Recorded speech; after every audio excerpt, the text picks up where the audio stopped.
Zelvernine was not a kind planet. Its sky was always dark, filled with slow-moving clouds that never rained. The air was heavy and warm, and every sound in the jungle could mean danger. Plants could eat birds, rivers carried poison, and the animals here were born to kill. Alia had been hiding in this jungle for 7 days. She was not a soldier. She was a xenobiologist, a scientist from the Yilri species. Her mission was to study predator behavior on Zelvernine. She lived in a small camouflaged pod hidden inside a tree. She used cameras, sound sensors, and drones to collect data. She was quiet, careful, and never left her pod without full protection. On the 8th day, something strange happened. A loud sound came from the sky. It wasn't thunder. It was something else, something powerful and mechanical. Alia climbed to the top of her tree pod and looked through her long-range scanner. Her heart skipped a beat. A spacecraft was landing just half a kilometer away. It was small, probably only held one person. She zoomed in. A figure stepped out, tall and upright. It was a human. Alia blinked, confused. Humans were not common in this part of space. In fact, they were rarely seen outside their own sectors. But when they appeared, stories followed. Some called them brave, some called them dangerous. Alia had never seen one in real life, only in old reports. This human wore simple clothes, not armor, just dark pants, a vest, gloves, and a small pack. No helmet, no gun in sight. He looked around, checked something on his wrist device, and started walking into the jungle alone. Alia's instincts told her to stay hidden. She activated her camo field, grabbed her recorder, and followed him at a safe distance. The jungle was thick, filled with strange sounds and glowing plants. But the human walked like he had done this before. He moved calmly, stepping over roots, ducking under branches. He didn't seem afraid. Alia kept recording. Then something happened. Something terrifying. The ground began to shake. Birds screamed and flew away from the shadows. A massive creature burst out, an apex predator known as the razor maw, 12 feet tall, with bone armor, 4 legs, and 2 front claws longer than swords. Its mouth had 3 rows of teeth, and its eyes were pure black.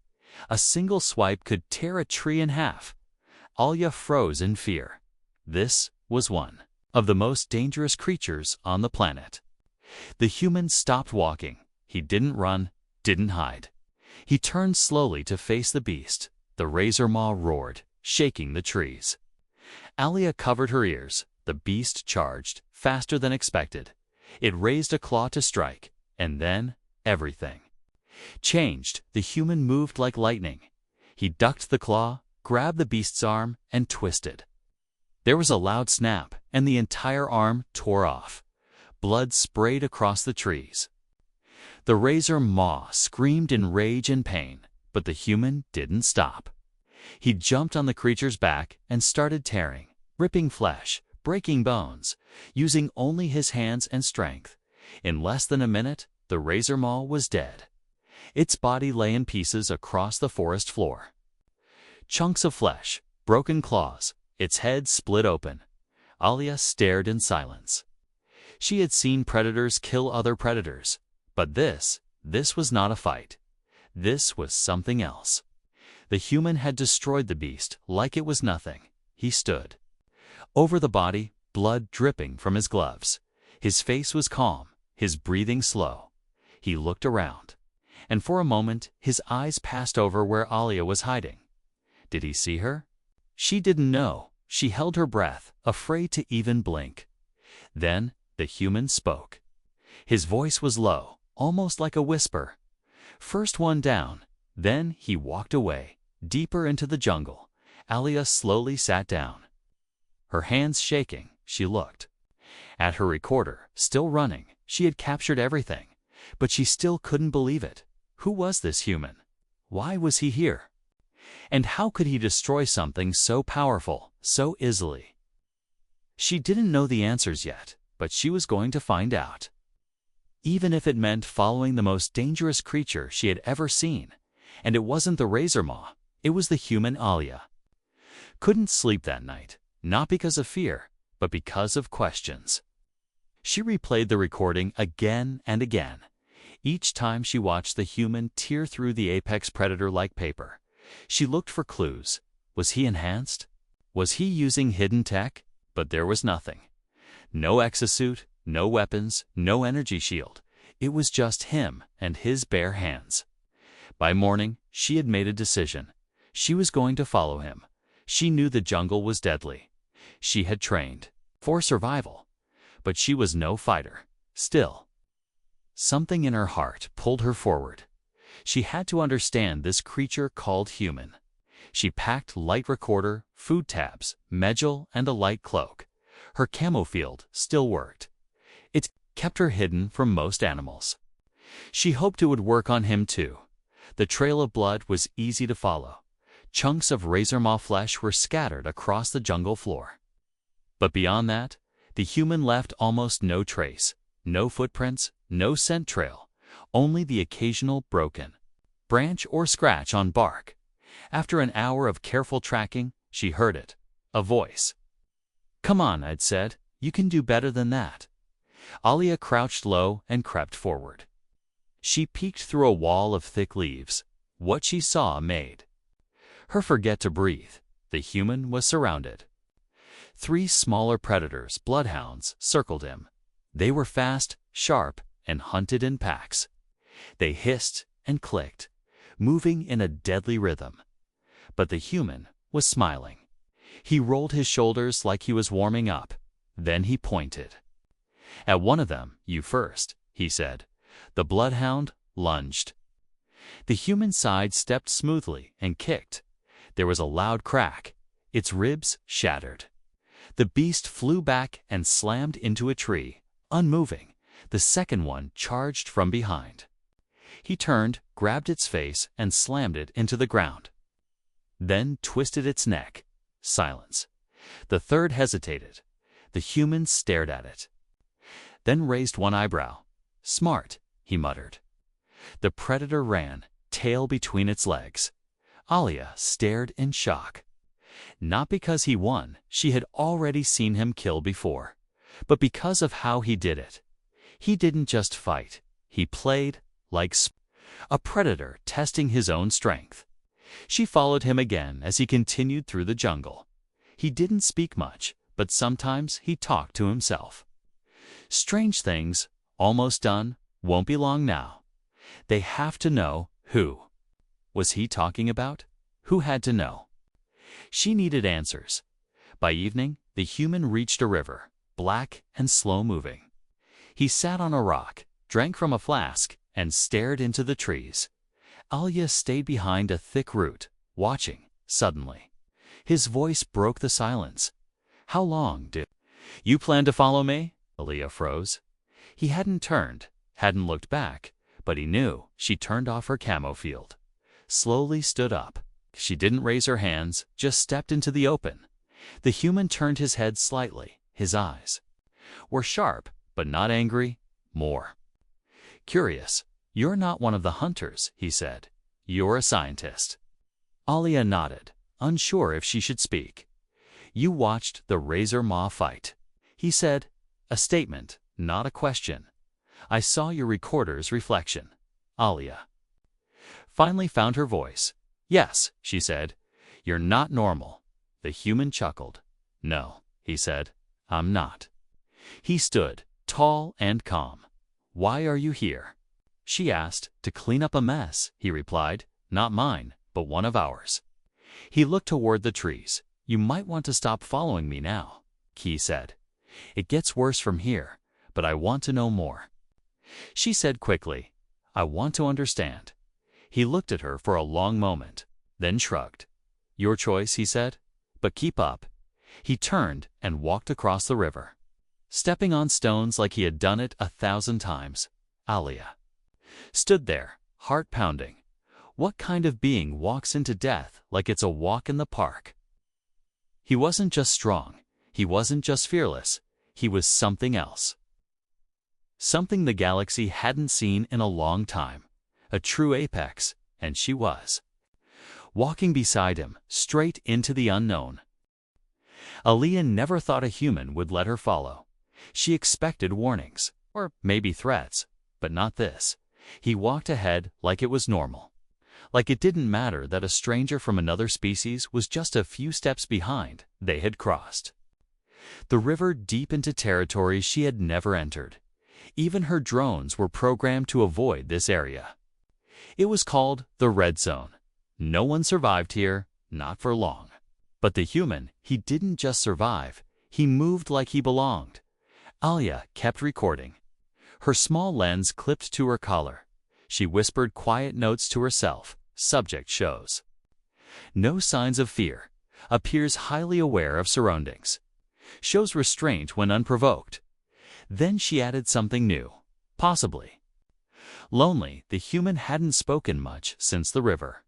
Just moved forward, silent and focused. But every now and then he glanced back, not with suspicion. More like checking to see if she was still there. They reached a ruined transport station. Metal beams bent and melted. Ash covered the ground. Old bones stuck out from collapsed shelters. Yalari, Vaughn, even human remains. All left behind. What happened here? She finally asked, her voice low. The human didn't stop walking. This was an evac point. He said, "Didn't go well." Aliyah stepped over a broken console. Was this part of a colony? He nodded. Science base, research labs, off book. Operation, classified stuff. What kind of stuff? She asked. He turned and looked at her for a long time. Then he said just one word. Monsters. She didn't ask more. Not yet. They set up a small camp near the edge of the ruins. Aliyah used her thermal blanket, while the human sat on a metal crate. He didn't eat, didn't sleep, just stared at the jungle. Aliyah sat across from him, recorder in hand. She finally broke the silence. "You said you're cleaning up a mess. What kind of mess needs someone like you?" He didn't answer. Right away, then he spoke, voice low. "Have you ever heard of Project Goliath?" Aliyah shook her head. "Wasn't in your files," he said. Almost to himself, "Of course not." He reached into his bag and pulled out a dataship. He tossed it to her. Aliyah caught it, surprised. "Use it," he said. "Tomorrow. Not now. Then." He stood up. "I'll take first watch." She stared at the chip, heart beating faster. Why give it to her? Why now? The next morning, she activated the chip. A projection floated above it. Classified files, video logs, test reports. Her breath caught. Predator species created in labs, genetic mixes of Earth's deadliest animals, fused with alien DNA, grown. In tanks, trained in cages, then released to study survival patterns, Zelvar 9. Was the testing ground. She scrolled through files. Test subjects, Apex-class hunters. Type 3 predators, codenames like Crimson Maw and Black Silence. And then, one last file, locked, Subject 0, Alpha. She looked up the human. "Was already packing. You were part of this," she said. He didn't deny it. "I was sent here years ago," he said, "not to watch, to end it, alone." She asked, "Yes. Why?" He looked at her, eyes colder now. "Because I volunteered." Aliyah was quiet for a moment. "You're not like the others in the files," she said. "You're different." The human smiled for the first time. "Am I?" She didn't answer, because she didn't know. He was strong, yes, but not cruel. He was silent, but not empty. There was something buried inside him, something old and painful. They kept walking, deeper into the jungle. The trees here were taller. The air thicker. Aliyah noticed signs, claw marks, blood trails, destroyed nests. The predators were changing. They were gathering. "Something's wrong," she said. "They're moving like a pack." "They've evolved," he replied. "They weren't supposed to, but they did. Why?"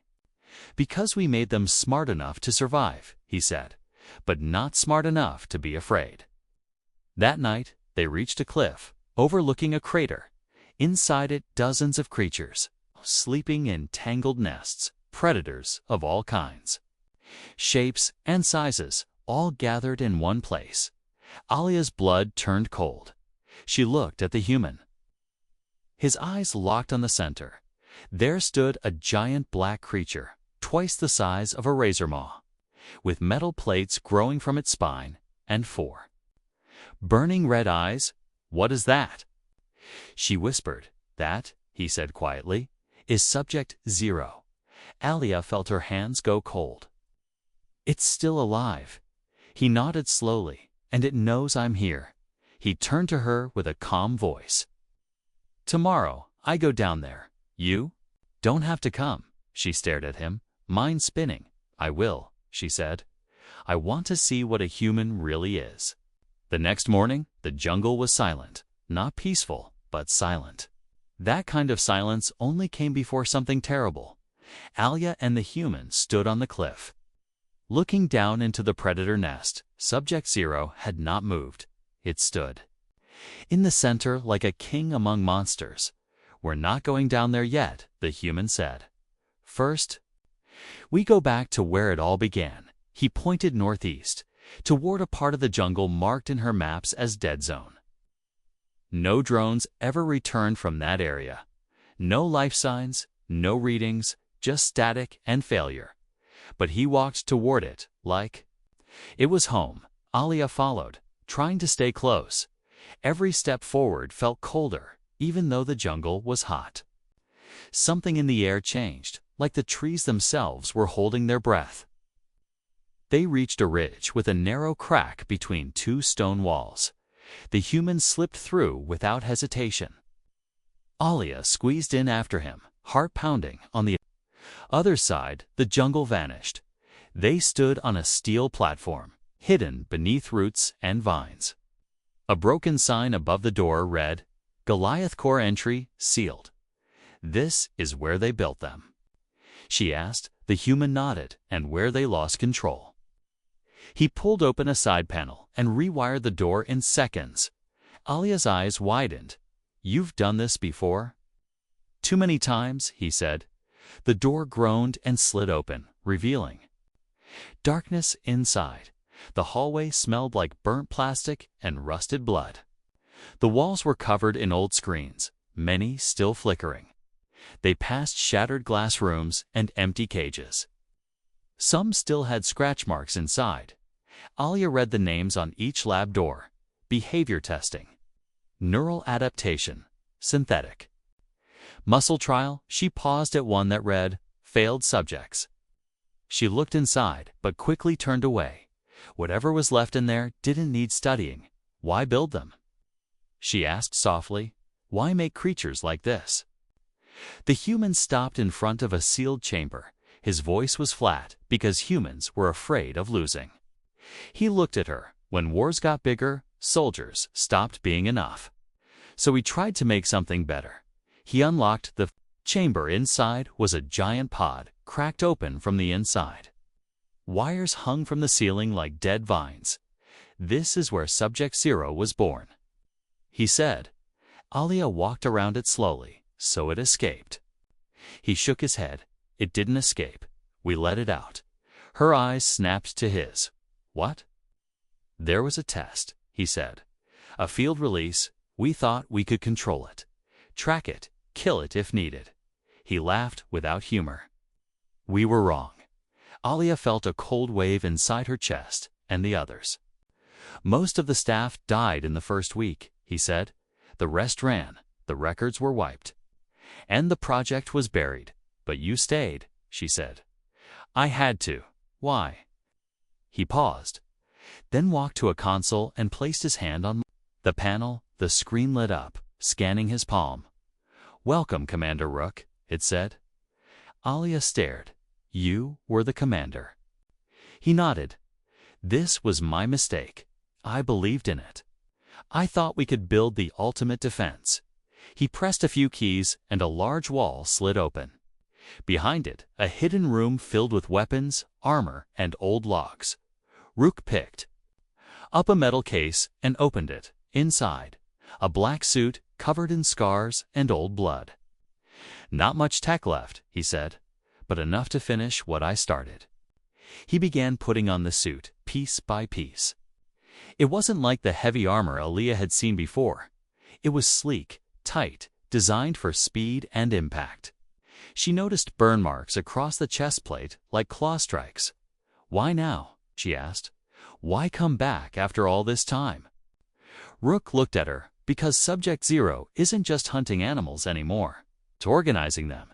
It's building something." "What?" she whispered. He clicked his helmet into place. "A hive." Alia stepped back. Mind? Spinning. She wasn't ready for this. But something in her heart pulled her forward again. Not fear this time. Something else. Respect. She watched Rook grab a blade from the wall. It wasn't a gun. Just a long, simple blade, but sharp. "Enough to slice bone? Are you planning to kill it with just that?" she asked. He smiled under the helmet. "No," he said. "I plan to kill everything that gets in my way." She stared at him. The same man who spoke so softly yesterday now looked like a walking storm. "What do I do?" she asked. "Record." He said. "Show the galaxy what happens when you let humans clean up their own mess." The wind had changed. It carried a smell, not just of jungle or blood, but something older, something angry. Alia stood at the edge of the ruined lab, watching as Commander Rook finished checking his weapons. He moved like a soldier, but thought like something else. Not a machine, not a man looking for glory, but like a predator preparing for war. "We move fast," he said. "Stick close." Alia adjusted her recorder strap. Her voice was calm, but inside her chest, everything was shaking. "What if they're waiting?" she asked. "They are," Rook said, "but we're not going in blind." He pulled a map from the old system and pointed at a narrow canyon that curved behind the predator nest. "There's a cave entrance under the cliff," he explained. "It leads into the hive." "Yes," he said. "They've made tunnels, chambers, storage pits, and breeding pits." Alia's eyes widened. "They're nesting. They've been doing it for years," he said. "But now they've started building up instead of just surviving. They're growing smarter," she whispered.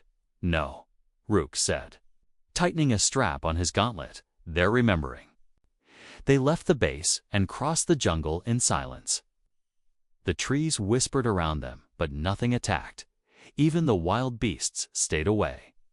The jungle wasn't safe anymore, not even for its own monsters. It took 2 hours to reach the edge of the canyon. Rook stopped and scanned the area. Movement, low ground, 3 targets. Alia ducked behind a fallen tree as shadows moved through the underbrush.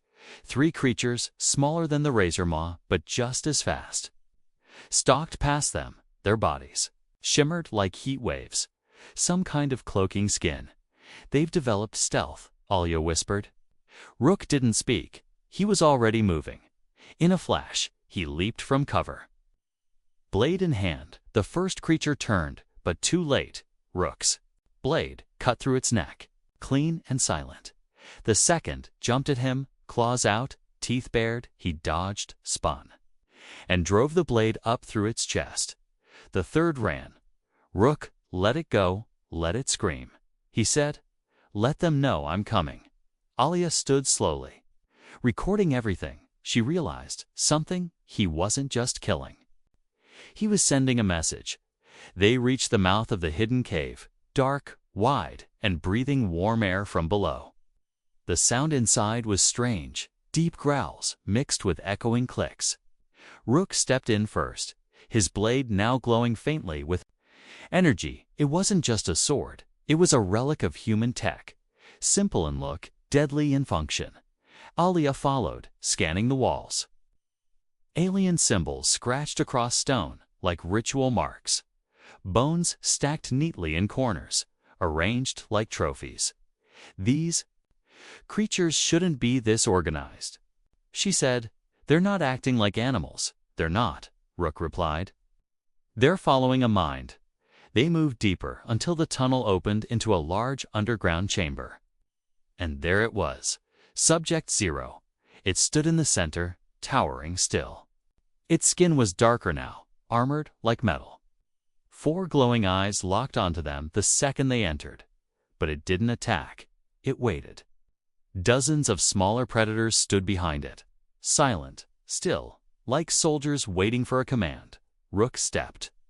"Forward alone, this ends now," he said loudly. Subject Zero let out a sound.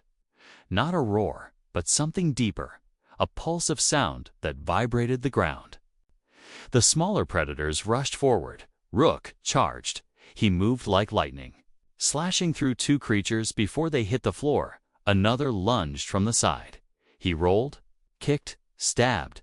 Every move was fast, controlled, deadly. Alia backed against the wall, trying to keep the camera steady. Screams filled the chamber. Metal clashing against bone, blood sprayed the walls. Rook was surrounded, but never stopped moving. Every breath he took was used. Every strike counted. It was not a fight, it was a dance of death, and then silence. The chamber floor was covered in broken bodies. Only Subject Zero remained. It stepped forward slowly. Rook raised his blade. Alia held her breath. The creature paused, then spoke, not in words, but in sound. A low vibration. And somehow she understood. "You abandoned us." Rook didn't flinch. "I came back, Subject." Zero charged. The cave shook as the 2 forces collided. Blade met claw. Sparks flew. The ground cracked under their weight. Every hit from Zero shook the chamber, but Rook held his ground. He fought not like a soldier, but like something more, something the galaxy forgot. A human with nothing left to lose. The battle went on for minutes that felt like hours. Alia recorded everything, but her eyes never left the fight. Finally, with a loud roar, Rook drove his blade deep into Subject Zero's chest. It screamed, not in pain, but in rage. Then silence again. The creature fell, crashing into the stone. Still, Rook stood over it, breathing hard. Blood ran down his armor, but he didn't fall. He turned to Alia and spoke. "Not done yet," he said. "There's still more below." The silence inside the cave felt louder than any roar. Subject Zero lay still, its body broken, the light in its eyes gone. But Rook didn't move. He stood over it, breathing slowly, the blade still tight in his hand. Alia stepped forward, heart pounding. She looked around at the battlefield bodies of predators everywhere. Cracked stone, blood on the walls, scorch marks on the ground. But it wasn't over. Rook turned and walked toward a sealed tunnel. Half covered in vines and rock, he pressed his hand against a hidden panel. It lit up. Recognizing his touch, the wall slid open, revealing stairs going down into the dark. "There's more," he said. "Much more." Alia hesitated. "How?" "Many?" Rook looked back at her, eyes cold again. "Hundreds." He stepped down the stairs, and Alia followed. Every step echoed like a countdown. She could feel the air changing again, cooler, deeper, but full of something heavy. Like regret, they reached a chamber far beneath the surface. It wasn't wild like the others. It was clean, white walls, metal floors, blinking lights, a lab untouched by time. A control room sat in the center. With glowing panels and still working screens, Alia stepped inside and gasped. Chambers lined the walls inside each one, a creature sleeping in thick green fluid, not born yet, but growing. They never stopped. She whispered, "The program." "It's still running." Rook moved to the main console and typed quickly. Lines of data appeared, all active. Chambers 0042-212 occupied. "This is the core," he said. "The real one. What we saw above that was just the test." Field Alia touched the glass of one chamber. watching the predator inside twitch slightly. How long until they wake up? Rook's fingers paused over a red button. Not long, Alaya turned toward him. "There must be a way to shut it down." "There is," he said, "but only from here." She stared at him, slowly realizing what that meant. "You mean?" "Someone has to stay." He didn't answer. The silence was enough. "You planned this," she said, voice shaking.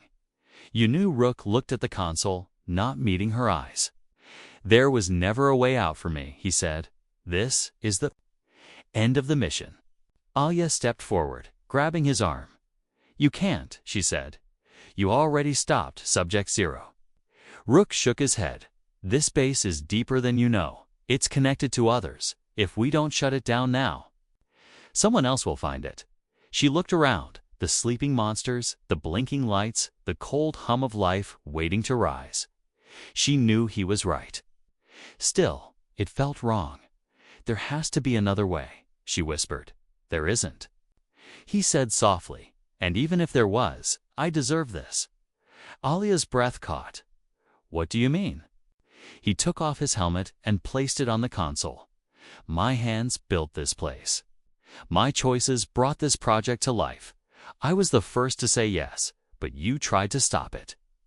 She said, "Too late." The lights flickered.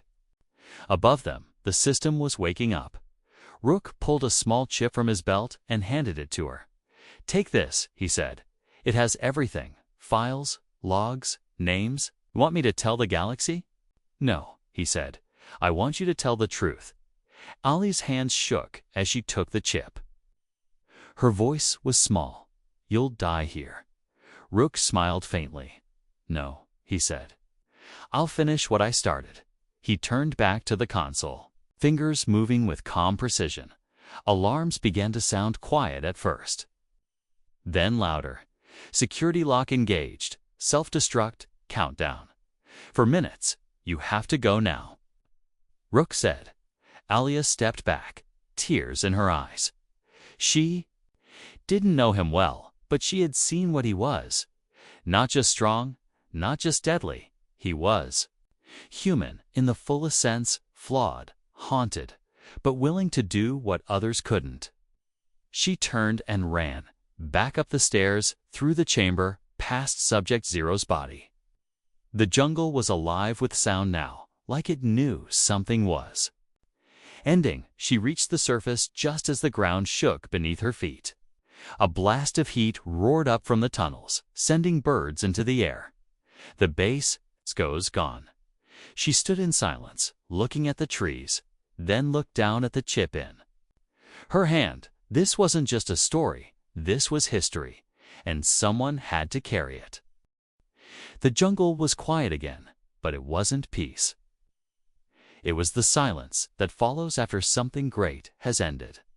Alia stood on the edge of the crater, staring at the smoke rising from the earth.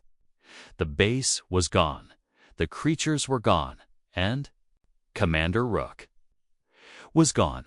She had run for hours before calling her escape pod, the chip he gave her clutched tightly in her hand. Not once did she look back. She didn't need to. Everything behind her had already changed. Now, 3 cycles later, she stood before the High Council of Yellowry Prime around her. Alien leaders watched her with doubt in their eyes. They didn't believe, not yet. She placed the chip into the holopad and stepped back. "Begin playback," she said. The lights dimmed and the recordings began. The first video showed the jungle, alive, deadly, beautiful. Then it showed the human, Commander Rook, his face calm, his steps steady. He walked through danger like it was routine. The council chamber was silent. Even the loudest voices leaned forward, watching. They saw him destroy predators with his bare hands. They saw him speak softly to Alia, sharing broken truths. They saw Subject Zero fall beneath his blade. And finally, they saw the explosion that swanned ended the nightmare. When the playback ended, no one spoke. Alia stepped forward, voice clear.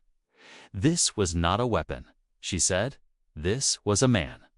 His name was Rook, and he didn't just survive, he chose to stay behind so others wouldn't have to. A Yellowy elder spoke at last. Why would a human do this? Alia paused, then answered softly, because he believed it was his responsibility. Another voice asked, why should we care? She lifted her chin because he did what none of us could. He faced what we created, what we ignored. And what we feared, he didn't run. She opened a second file, a personal message Rook had recorded before activating the base's self-destruct. If anyone sees this, his voice said, you need to understand I didn't do this for glory. I did it because I had to. No medals, no flags, no speeches, just the truth. If you're watching this, then maybe. Finally, someone's listening. The message ended. The chamber remained still. Alia closed the display and looked up. We call humans reckless, she said.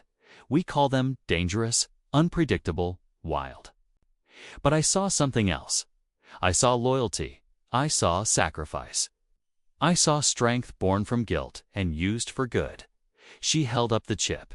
This story should be shared, not hidden, because the galaxy needs to remember what a human is truly capable of. Later that cycle, the footage was released across hundreds of systems. It played on stations, inside ships, across colonies.